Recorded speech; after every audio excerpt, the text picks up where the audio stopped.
All right, guys, welcome to episode number 10 of the race update. And I will say this will be the last weekly race update that I'm going to do. Because if you look at the statistics, you guys favor the individual race videos and reviews over the weekly bind up of sometimes hour plus of going through the different races. So from now on, I will just be covering each individual race as they come along and releasing those videos as I can.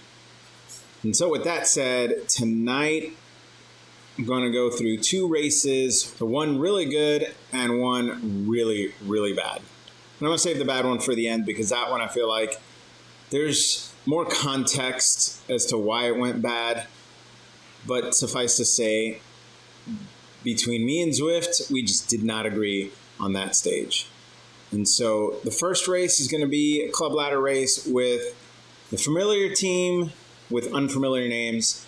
After the whole reshuffle of, reorganizing and getting everybody where they need to be, the, 30 Watts Crabs team stayed somewhat the same. A couple familiar names, a couple unfamiliar names. And so our first race was with the Rhino team, and boy, oh boy, did that not disappoint. They really came after us big time, and that gave me an opportunity, another round, to go with Pavlinik and see if I can take her down on the climbs. Now, we were in the Breakaway Breakfast Crits and Grits course, which you guys know, I love that course. I love the Scotland courses. That has been a course that historically I've done really great on.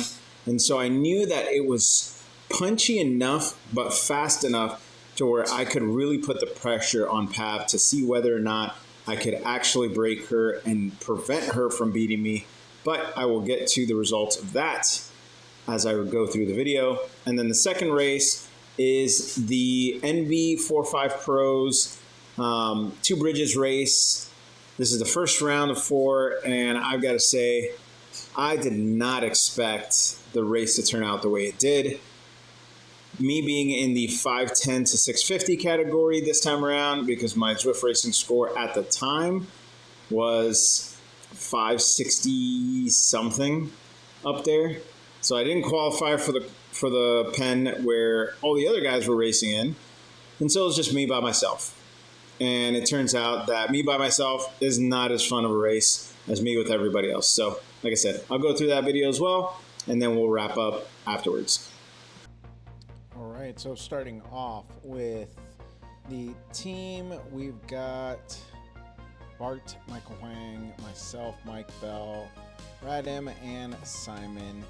And I've got to say, man, it is fantastic racing with some of these guys again. As you can see, I disappeared off the screen because my microphone died just seconds before we got rolling. And so I had to literally run to my room, grab my spare mic. And thankfully, I have a spare because I use the Rode Wireless Me set, which comes with two transmitters and one receiver. And so I was able to swap and keep going. I thought I charged the batteries, but I guess not. And so as we get ready to get rolling out here, you can see on the screen Pav is right behind me, which I thought was hilarious because that was just felt fortuitous. Felt like, Zwift was telling me, like, you can get her this time. As you guys know, in the New York race, she ended up dropping early on in the race, and that kind of led to a situation where she and I were basically battling back and forth through almost the entire stage until the very last climb, and then she ran off and took me on the climb. And so this time around, I was focused on trying to make this race as hard as possible, especially knowing that she's a great climber. She's got some good power, but she's not good on the descents or the flats. And so I figured if I can make that as hard as possible, especially sprinting through all of these, a lot of the segments here, we're going through the Clyde Kicker, we're going through the Bray Breakaway. So I know if I can, push hard through those segments and force them to work harder than they want to, then my thought was if I could essentially prevent her from making it to the end climb or having enough power to finish the end climb well, then I'd be able to, then I would be able to do well against her. But like I said, I will spare you guys the intermediaries in between, here and the end of the race, because a lot of time was spent, basically bunched together through the, through some of the rolling parts.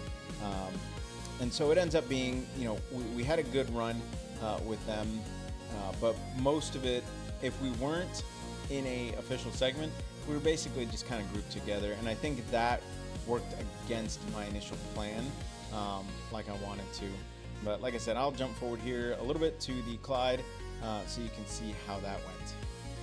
As you can see, as we start to approach the Clyde, we're all still bunched together.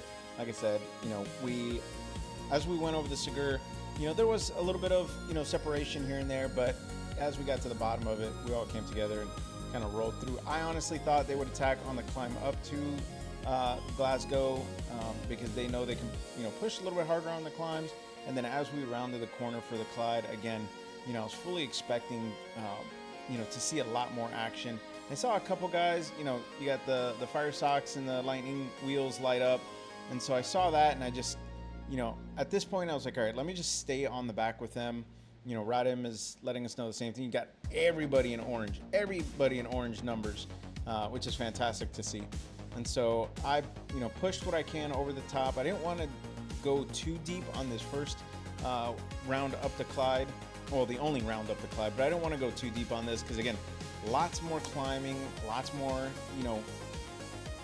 essentially punchy hits through this race between this second hill on the Clyde and the corkscrew up the castle KOM, the castle segment.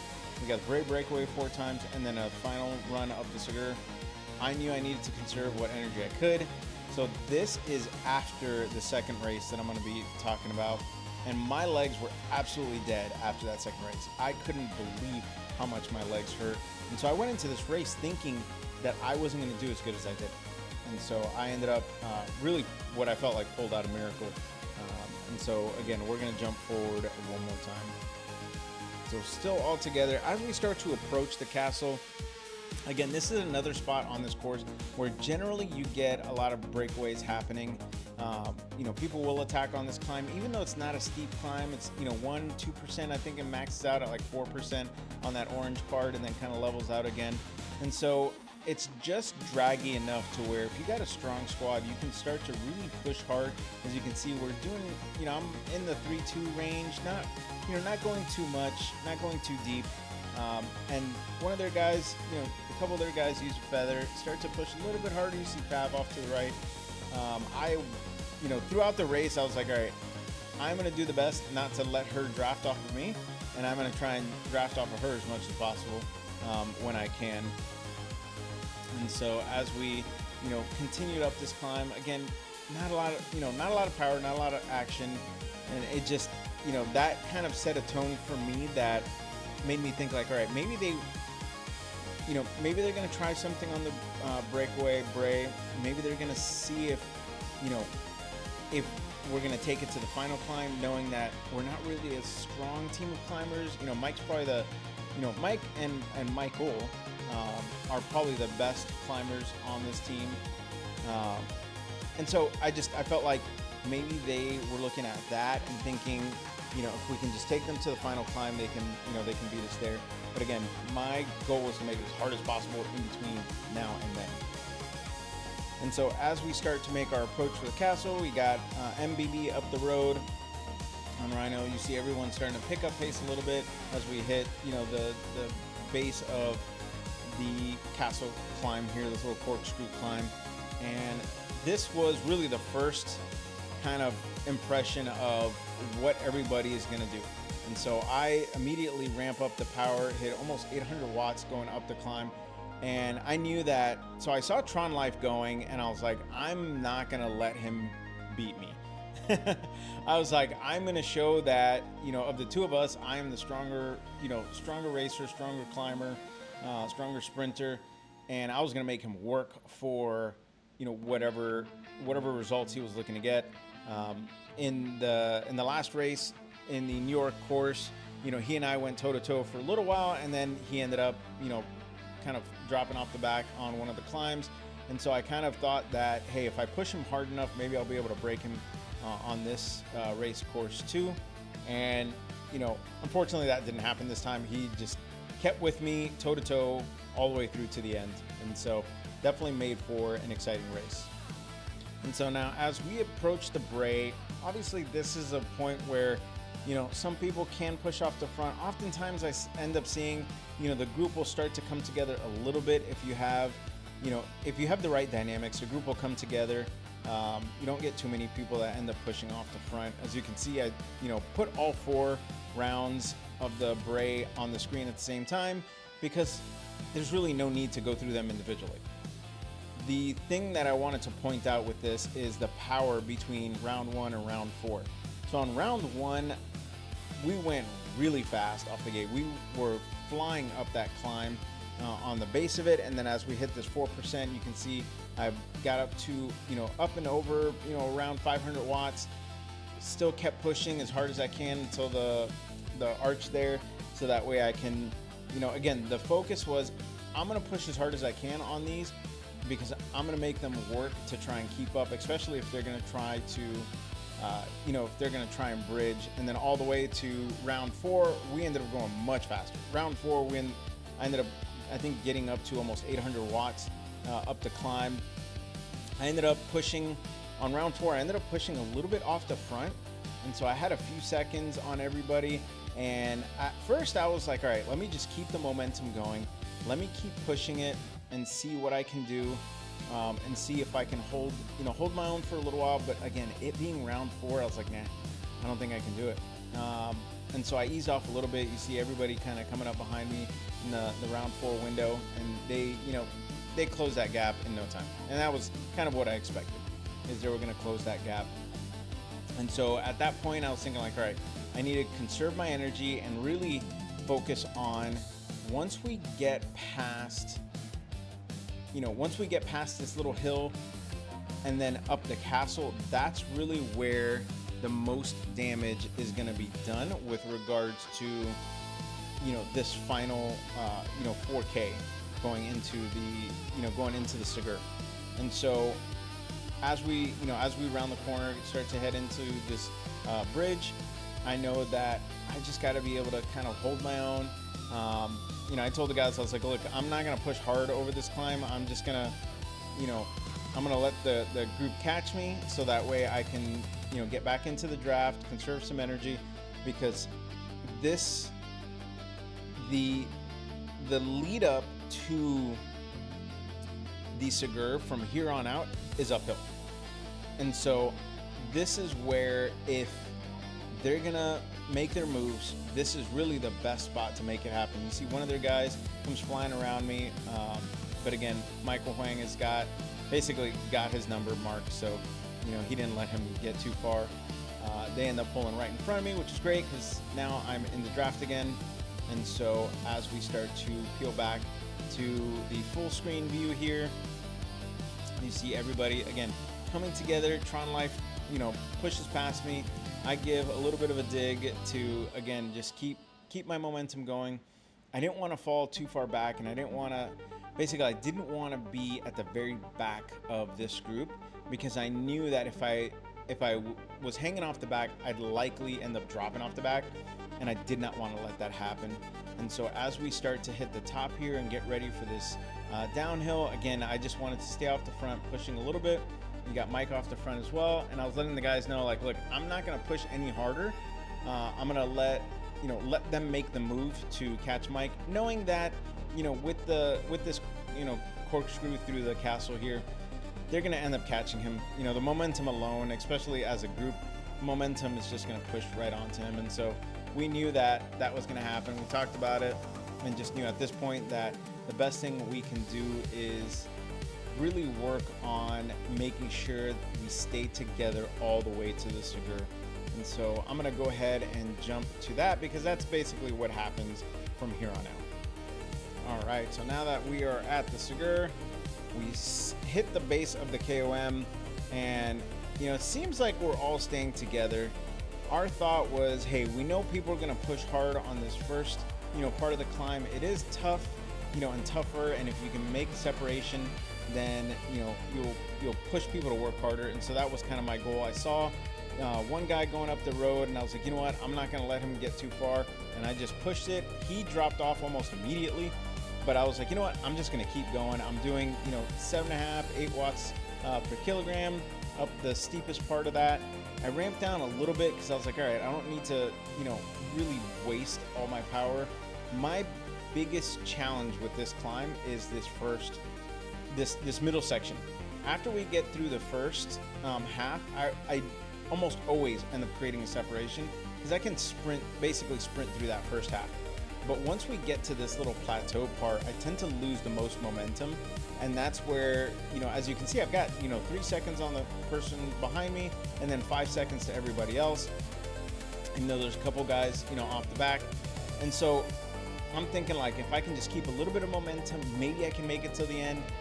But I was starting to feel it at this point. My heart rate's in the 180s, my body temperature's in the 102, and so I know that I need to get to the end as quickly as possible.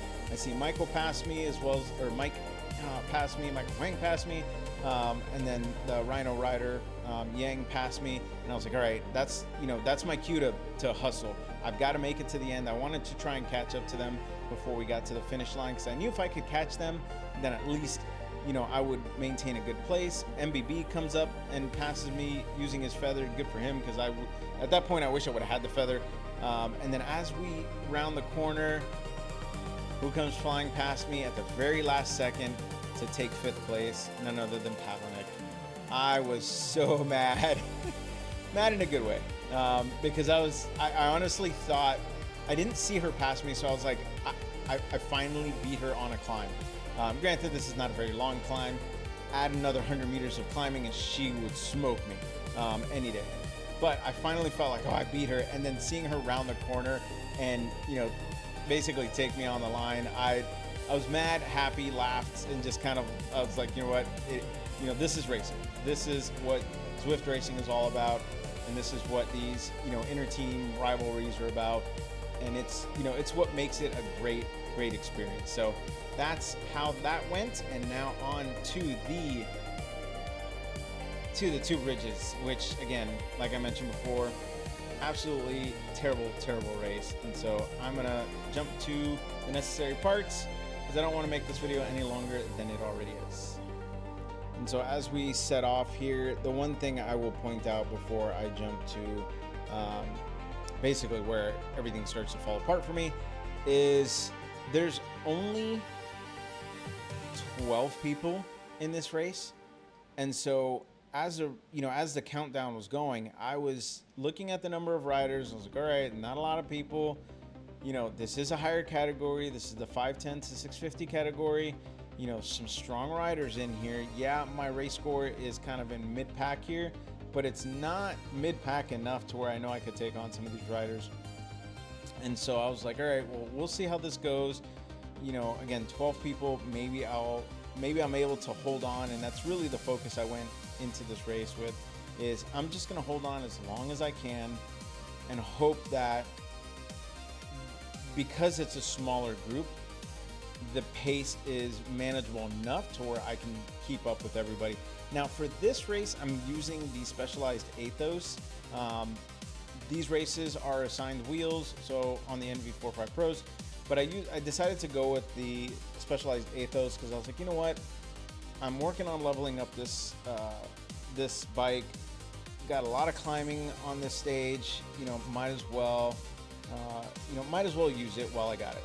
And so I think that was probably the first mistake I made, because that bike is only at level 3 or level 2, level 3, somewhere in there. Not really that high up. And so I really should have gone with my Specialized SL8 because that one's already leveled up to level 5. And as you saw in the previous race, which is what I was using there, I rode much better with that bike than with the Athos. And so again, I'm gonna jump forward a bit so you can see where it all starts to fall apart. And so I hung on for a bit going through the S's, and as we went through the bridge, coming up over this climb, as you can see, I'm pushing 400 or 500 watts. My heart rate's in a good spot, 160 beats per minute, in that range.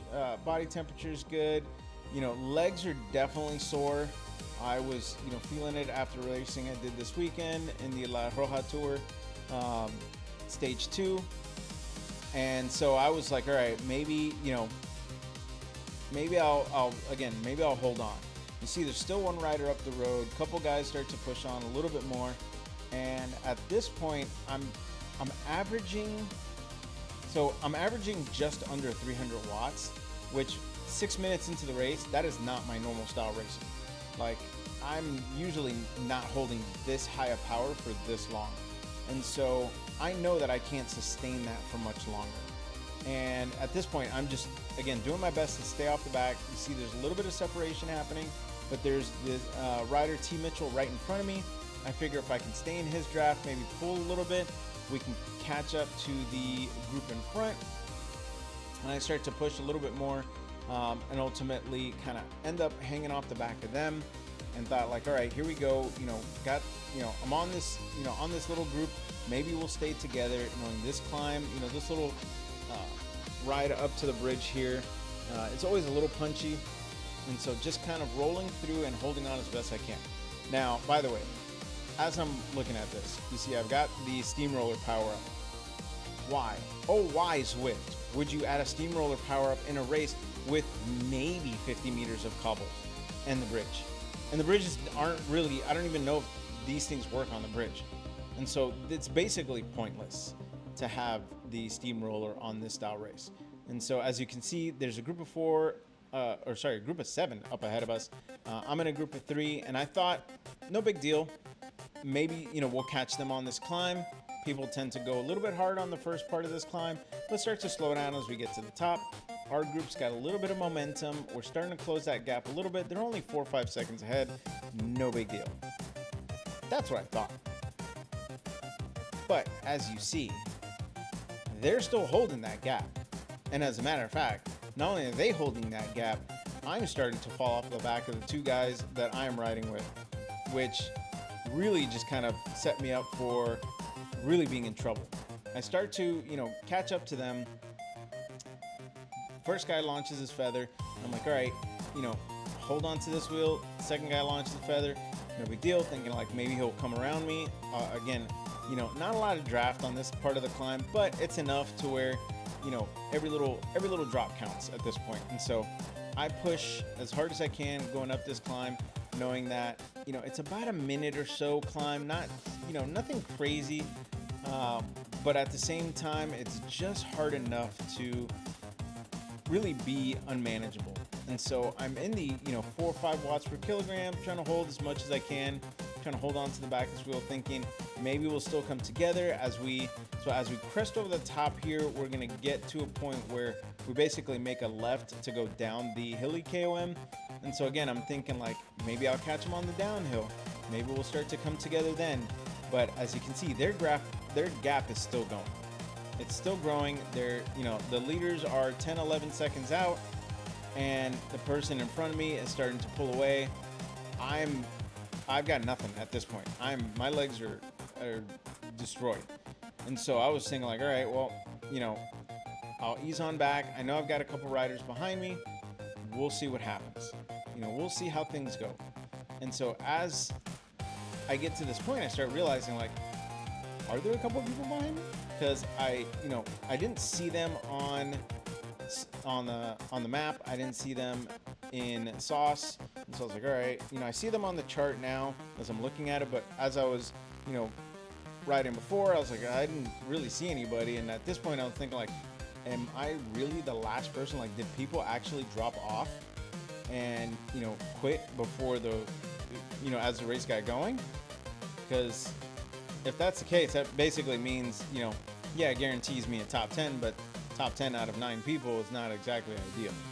And so you see Everett come around me, and I thought, great, I can hold on to Everett's wheel and do the best I can to keep up. But ultimately, you can see he's continuing to pull away. I'm pushing up the power to almost 400 watts, into 400 watts, thinking like, all right, maybe I'll, give a little bit of a dig, see if I can grab his wheel. He's doing 7 watts per kilogram. There's no way I'm going to catch that guy going, him doing those kind of numbers. And so I just basically started falling off the back, and really just holding as long as I can, because I really did not want to, be in that no man's land predicament where I'm just all by myself. But again, he starts pulling away. I just don't, at this point, I don't have the power to bridge that anymore. My legs are absolutely toast, and mentally I'm frustrated with how things went. As I cross the banner, I see my power-ups flicker, and what do you know? Surprise, surprise, I get another steamroller. And at this point, that just sent me off the deep end. I was so frustrated that I think mentally I sabotaged my own race. Is really what it came down to. And so again, I'm going to jump forward, because from this point on, I am all by myself. Even though I have, Mitchell behind me in 19 seconds, it looks like. But other than that, that's it.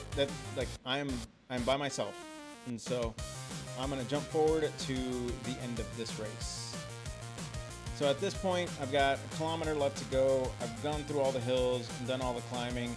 I did my best to maintain a decent climb pace. I was trying to stay in the 4 to 4.5 range, because I didn't want to go too slow, but at the same time, I also figured, hey, if I'm by myself, might as well work on my 20-minute power, see if I can get a 20-minute PB. And I felt like I could have had it, because while I was by myself, I was roughly staying between 2.8 and 3.2, 3.5, around there. Again, I was trying to push as hard as I can, trying to, maximize this race and basically make it an effective workout. You see right now I've got, 30 seconds on Sullivan ahead of me, and T. Mitchell's a minute and a half behind me. He's definitely not going to catch me. But as I'm rounding the corner, I see my time to Sullivan declining significantly, like really fast. Like he's staying still fast. And at that point I was like, all right, maybe he finished already, no big deal. And as I start approaching, I see, this little tiny figure out off to the right, and all of a sudden I fly past him, and I'm like, okay, what's going on there? So I figured T. Mitchell was just hanging out, waiting for me to pass, and probably he wanted to make sure that he was the last person in. No big deal. I crossed the line in 8th place, which really for me wasn't anything to celebrate, because as you can see, my 20-minute power wasn't a PB, my 5-minute power wasn't a PB. Honestly, it was frustrating, because as you see, the power up I got going across the finish line, it was a steamroller. That's basically it. Every power up I got except for the very first one was a steamroller, which ultimately became useless to me. And so it was frustrating. I really, really, really wanted to rage quit, but decided not to, because that is not my style. But this is, again, how Zwift racing goes. All right, guys, hope you enjoyed that video. And like I said, I will start to roll these out individually once again, going through the commentary, breaking down each race as they come along. Some races I might not do a breakdown for, just depends on the race itself and whether or not I feel like it'll add value to the channel. Other races, I will do my best to emphasize what went right, what went wrong, and some of the improvements or some of the fallbacks that I've made over time. So that said, I will catch you guys on the next race. Enjoy.